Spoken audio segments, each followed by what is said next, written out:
ভাগ্য সবসময় সাহসীদের সঙ্গী হয়, কথাটা প্রমাণ হয়ে গেল নিউ ইয়র্কের নাসাউ ক্রিকেট স্টেডিয়ামে। ভারত বনাম পাকিস্তান টি-20 বিশ্বকাপের ম্যাচটা দুর্দান্ত শুরু করেছিল পাকিস্তান। তারা টস জিতেছিল, দুর্দান্ত বল করে ভারতকে মাত্র 119 রানে অল আউট করে দিয়েছিল পাক বাহিনী।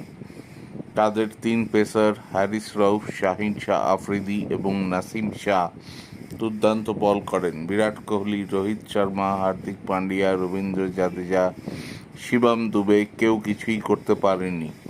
একমাত্র ঋষভ পন্থ 31 বলে 42 রানের অনবদ্য ইনিংস খেলেন এবং বল হাতে ভারতকে ম্যাচে ফিরিয়ে আনেন জসপ্রীত বুমরা। তিনি যে কত বড় মাপের বোলার এবং কঠিন সময়ে ভারতকে জেতানোর একমাত্র দম রাখেন, সেটা আবার প্রমাণ করলেন বুম বুম বুমরা।